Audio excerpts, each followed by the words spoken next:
Voilà, aujourd'hui nous sommes le 15 juin 2025. Bonne fête à tous les papas. Nous sommes en Côte d'Or, l'abbaye de...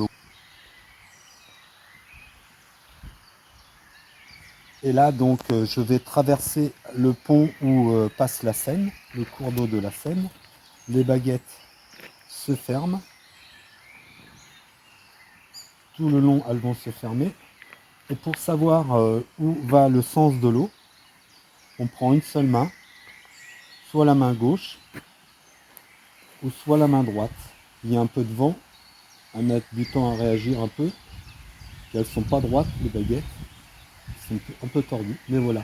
On a la rive droite, rive droite, rive gauche, rive droite, pôle plus, pôle moins, ion et cation. Et je traverse le pont. À un moment donné, du fait d'avancer vers la berge, le sens inverse du circuit énergétique de l'eau va être modifié. Ici, le cours d'eau va plus à droite. La polarité a changé en fait. Que ce soit la main droite ou la main gauche. Et si je recule, on retombe sur l'eau du cours d'eau de la Seine en Côte d'Or.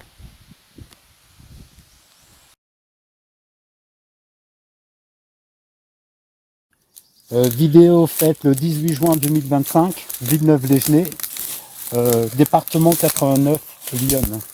Là, les baguettes s'ouvrent et nous sommes devant un arbre qui a été élagué. Un petit coucou à tous les élagueurs, à nos amis les élagueurs. Et alors donc j'avance et à un moment donné, les baguettes vont se fermer. Ici, je demande pas à mes baguettes qu'elles se ferment. Elle se ferme toute seule. Voilà, je recule, ça s'ouvre.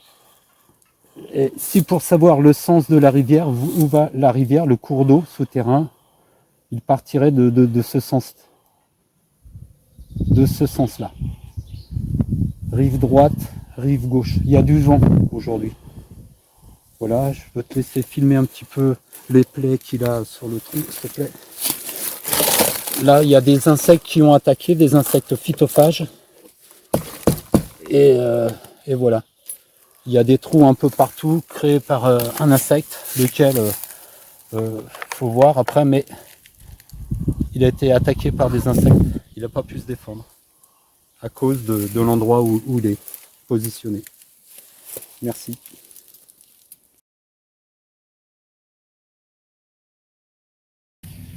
Bonjour à toutes et à tous.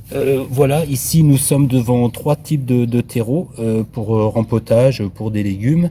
Et là, c'est d'où l'importance de lire la composition de chaque terre de terreau. Il se trouve derrière les sacs à chaque fois, sauf pour les terres de bruyère ou pour les plantes pour dites épiphytes comme les orchidées. Et les orchidées aériennes qui poussent en hauteur des arbres qui poussent avec des écorces de bois. Donc on ne verra pas la conductivité. Là, il s'agit de terreaux pour perlargonium, les géraniums, les fraises, les légumes. Là, ici, on voit bien qu'il y a une conductivité millisiemens par mètre, elle est à 70. Et donc les engrais ont une importance pour qu'une conductivité soit élevée. C'est les engrais, la température du sol, les canicules, l'argile aussi est conducteur et conductrice. L'eau aussi. Donc voilà, il y a un autre sac de terreau. Ici, on revoit bien la conductivité, 45 millisiemens par mètre. Terreau avec engrais. Voici un autre sac de terreau, donc avec engrais et préparation microbienne. Là, on verra que la conductivité va être elle sera moindre. La conductivité est à 40 ici. Donc, je disais la conductivité quand le sol est humide ou même c'est surtout le bois est un isolant lorsqu'il est sec, mais peut devenir conducteur lorsqu'il est humide. C'est à partir de ce moment-là que les problèmes de l'arbre vont commencer à cause des nappes souterraines qui passent sous les racines et qui empêchent d'apporter ces engrais normalement et naturellement. Merci.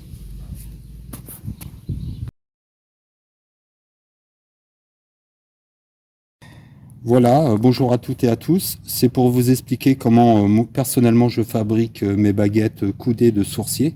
C'est relativement simple et à moindre coût.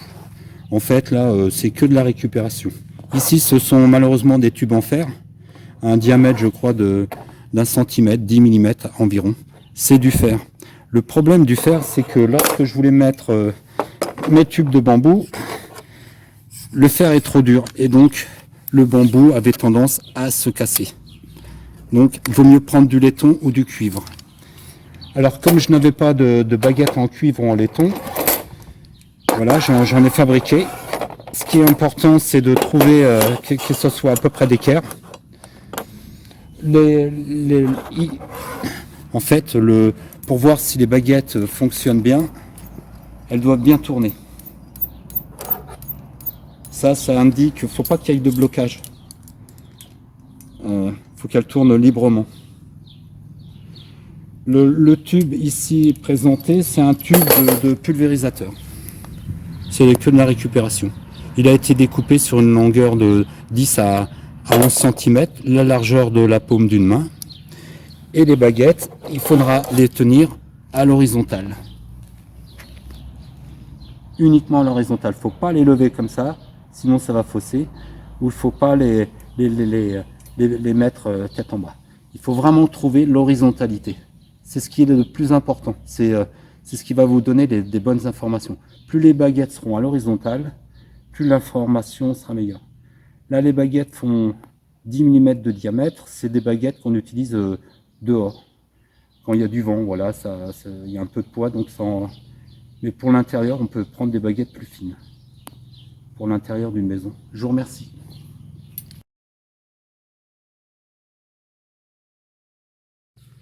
Voilà, ici j'ai mis 2 aimants avec, ils sont tous, c'est des pôles plus, donc on voit que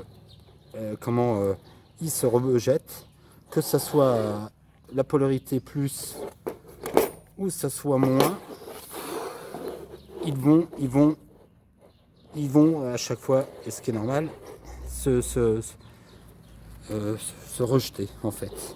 Et là, si j'inverse le plus et le moins, c'est-à-dire que le végétal en lui-même a une polarité positive, donc je vais la placer ici, et la terre en elle-même a une polarité négative. C'est-à-dire que le plus et moins, les contraintes s'attirent. Et c'est comme ça que les oligoéléments rentrent correctement au niveau des racines de nombreux arbres de forêt ou de parcs. Merci.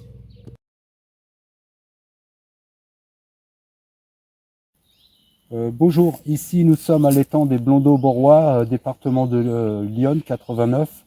Nous nous trouvons devant un chêne parasol, Quercus robur pedunculata.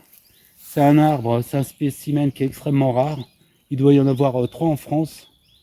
Il devait se trouver cet arbre-là en 1905 à l'étang du Bourdon, la réserve du lac du Bourdon à Saint-Fargeau dans l'Yonne. Donc voilà, une fois de plus, je suis avec les baguettes. Je vais me rapprocher de l'arbre. Là, les baguettes s'ouvrent. C'est un passage, c'est un sentier communal qui appartient à la commune de Blénaud. Et je vais avancer vers le chêne et les baguettes vont se fermer. Je vais vous expliquer pourquoi. Voilà. Là, les baguettes se ferment.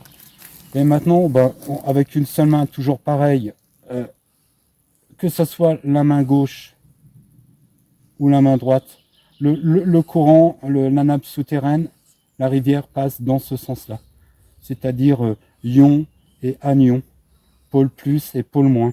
Le sol étant le complexe argilo-humique, ça a une polarité négative, et l'arbre, lui, a une polarité positive. C'est-à-dire que si les baguettes se ferment, les oligoéléments qui sont dans le sol, en petite quantité, suivant les régions, les oligoéléments, 7 mm par mètre cube environ, le bore, le cuivre, le zinc, le manganèse. Donc là, comme la rivière se passe dans ce sens-là, on parle plus de conductivité, mais de résistivité. Les, le- les oligoéléments ne peuvent pas rentrer en contact au niveau des racines, et donc l'arbre est affaibli. Il a une petite attaque d'insectes, mais surtout un champignon tout en haut. Voilà.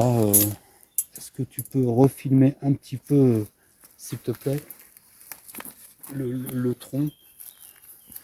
Il y a quelques petits trous ici d'insectes, mais bon, il n'y en a pas beaucoup.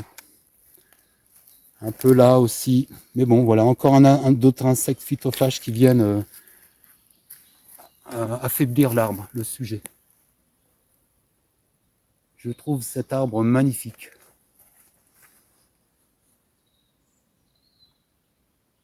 Il a une forme parasol.